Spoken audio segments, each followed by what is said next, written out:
Chapter 44. Stanley tried to sleep, not knowing when he'd get the chance again. He heard the showers and, later, the sound of dinner. He heard the creaking of the rec room door. His fingers drummed against the side of the hole. He heard his own heartbeat. He took a drink from the canteen. He had given Zero the water jars. They each had a good supply of onions. He wasn't sure how long he remained in the hole. Maybe 5 hours? He was surprised when he heard Zero whispering for him to wake up. He didn't think he'd fallen asleep. If he had, he thought it must have only been for the last 5 minutes. Although, when he opened his eyes, he was surprised how dark it was. There was only one light on at camp, in the office. The sky was cloudy, so there was very little starlight. Stanley could see a sliver of moon, which appeared and disappeared among the clouds. He carefully led Zero to the hole, which was hard to find in the darkness. He stumbled over a small piece of dirt. I think this is it, he whispered. You think? Zero asked.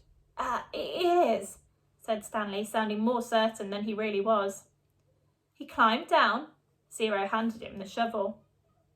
Stanley stuck the shovel into the dirt at the bottom of the hole and stepped on the back of the blade. He felt it sink beneath his weight.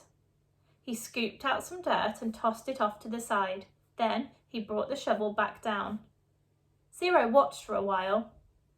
I'm going to go and try and refill the water jars, he said. Stanley took a deep breath and exhaled. Be careful, he said, then continued digging. It was so dark he couldn't even see the end of his shovel. For all he knew, he could be digging up gold and diamonds instead of dirt. He brought each shovelful close to his face to try and see if anything was there before dumping it out of the hole. As he made the hole deeper, it became harder to lift the dirt up and out. It was 5 foot deep before he even started. He decided to use his efforts to make it wider instead. This made more sense, he told himself. If Kate Barlow had buried a treasure chest, she probably wouldn't have been able to dig much deeper, so why should he? Of course, Kate Barlow probably had a whole gang of thieves helping her. You want some breakfast? Stanley jumped at the sound of Zero's voice. He hadn't heard him approach. Zero handed down a box of cereal. Stanley carefully poured some cereal into his mouth. He didn't want to put his dirty hands inside the box. He nearly gagged on the ultra-sweet taste. They were sugar-frosted flakes, and after eating nothing but onions for more than a week, he had trouble adjusting to the flavour. He washed them down with a swig of water. Zero took over the digging. Stanley sifted his fingers through the fresh piles of dirt in case he had missed anything. He wished he had a flashlight. A diamond, no bigger than a pebble, would be worth thousands of dollars, yet there was no way he'd see it. They finished the water that Zero had gotten from the spigot by the showers. Stanley said he'd go and fill up the jars again, but Zero insisted that he do it instead. No offence, you make too much noise when you walk, he said. You're too big. Stanley returned to the hole. As the hole grew wider, parts of the surface kept caving in. They were running out of room. To make it much wider, they would have to first move some of the surrounding dirt piles out of the way. He wondered how much time they had before the camp woke up. How's it going? Zero asked when he returned with the water. Stanley shrugged one shoulder. He brought the shovel down to the side of the hole, shaving off a slice of the dirt wall. As he did so, his shovel bounced off something hard. What was that? Zero asked. Stanley didn't know. He moved his shovel up and down the side of the wall. As the dirt chipped and flaked away, the hard object became more pronounced.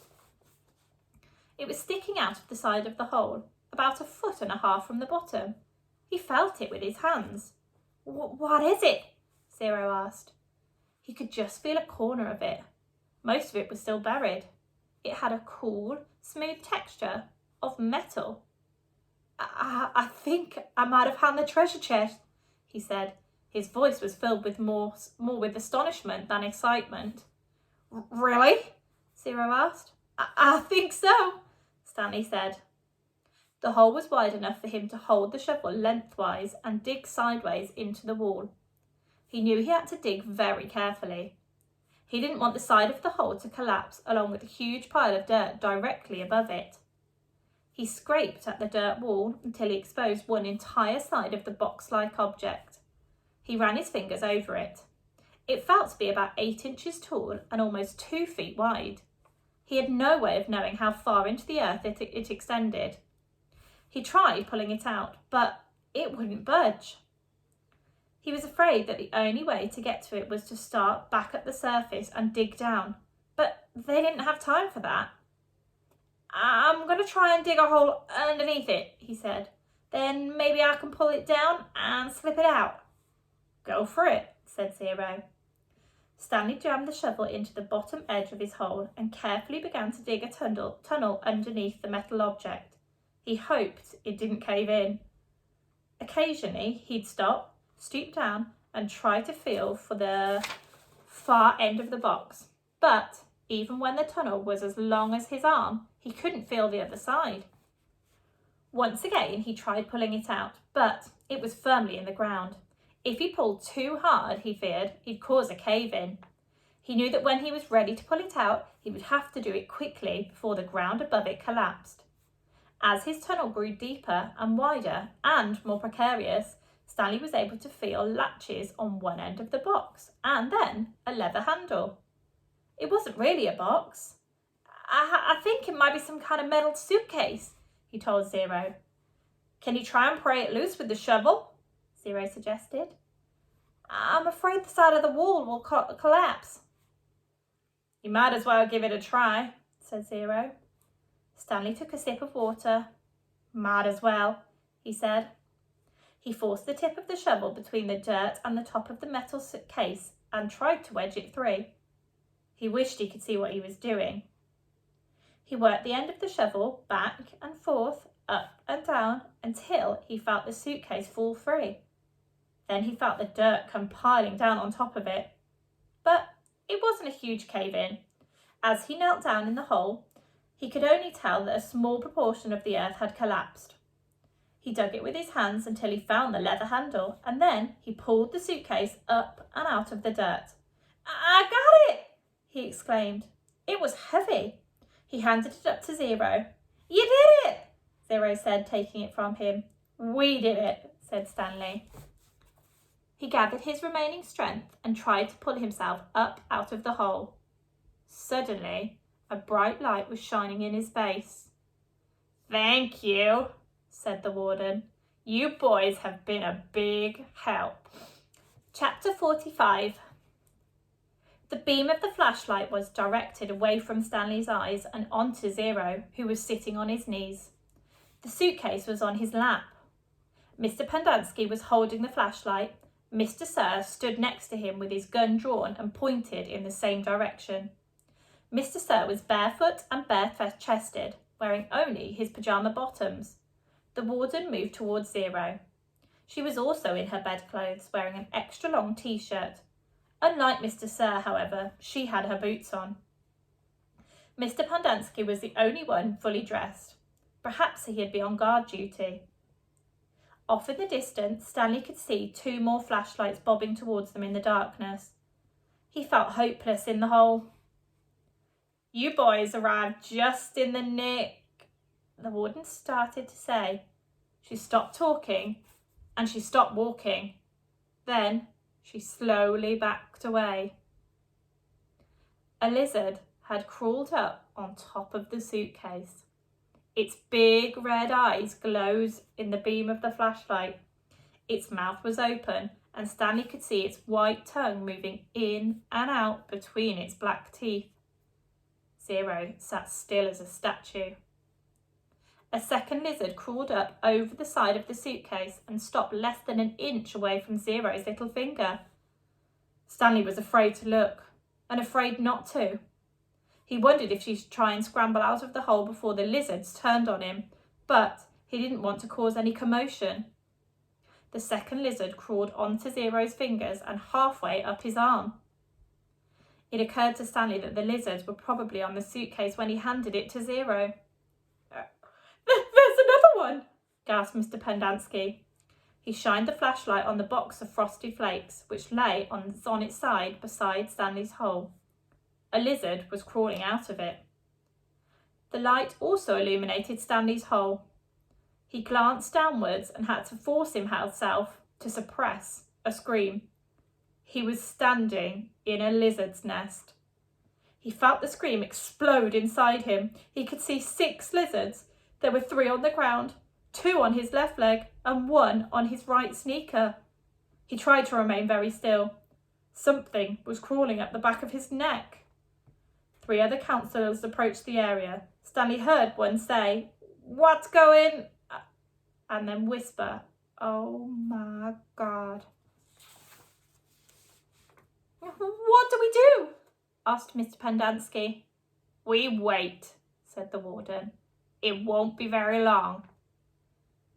At least we'll have a body to give to that woman," said Mr. Pendanski. "She's going to ask a lot of questions," said Mr. Sir, "and this time she'll have the AG with her." "Let her ask questions," said the warden. "Just so long as I have the suitcase, I don't care what happens. Do you know how long?" And her voice trailed off, then started up again.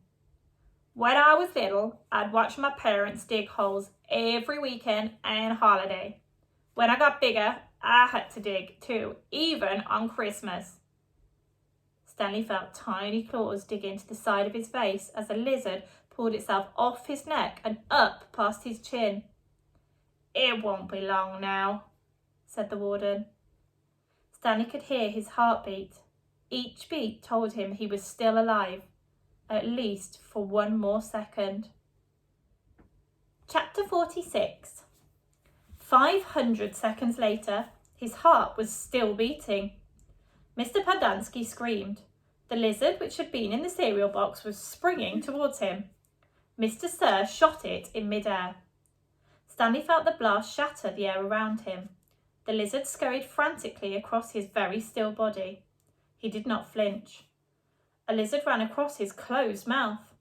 He glanced at Zero, and Zero's eyes met his. Somehow they were both still alive, at least for 1 more second, 1 more heartbeat.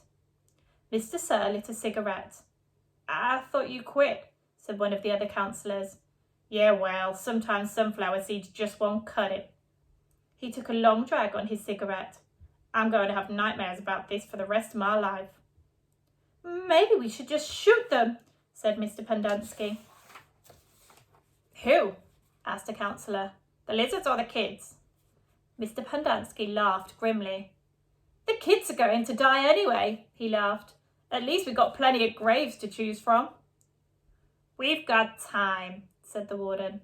"I've waited this long. I can wait a few more..." Her voice trailed off. Stanley felt a lizard crawl in and out of his pocket. "We're going to keep our story simple," said the warden. "That woman is going to ask a lot of questions. The AG will almost likely initiate an investigation. So, this is what happened. Stanley tried to run away in the night, fell in a hole, and the lizards got him. That's it. We're not even going to say or give them Zero's body. As far as anyone knows, Zero doesn't exist. Like Mom said, we've got plenty of graves to choose from." "Why would he run away if he was getting released today?" asked Mr. Pendanski. "Who knows? He's crazy. That was why we couldn't release him yesterday. He was delirious, and we had to keep watch over him so he wouldn't hurt anyone or anybody else." "She's not going to like it," said Mr. Pendanski. "She's not going to like anything we tell her," said the warden. She stared at Zero and at the suitcase. "Why aren't you dead yet?" she asked. Stanley only half listened to the talk of the councillors. He didn't know who that woman was or what AG meant. He didn't even realise they were initials. It sounded like one word, AG. His mind was focused on the tiny claws that moved up and down his skin and through his hair. He tried to think about other things. He didn't want to die with the image of the warden, Mr. Sir, and the lizards etched into his brain. Instead, he tried to see his mother's face. His brain took him back to a time when he was very little, all bundled up in a snowsuit. He and his mother were walking hand in hand, mitten in mitten, when they both slipped on some ice and fell and rolled down a snow-covered hillside. They ended up at the bottom of the hill. He remembered he almost cried, but instead he laughed. His mother laughed too. He could feel the same light-headed feeling he felt then, dizzy from rolling down the hill. He felt the sharp coldness of the snow against his ear. He could see the flecks of snow on his mother's bright and cherry face. This was where he wanted to be when he died. "Hey, caveman, guess what?" said Mr. Sir. "You're innocent after all. I thought you'd like to know that. Your lawyer came yesterday to get you. Too bad you weren't here." The words meant nothing to Stanley, who was still in the snow. He and his mother climbed back up the hill and rolled down again, this time on purpose.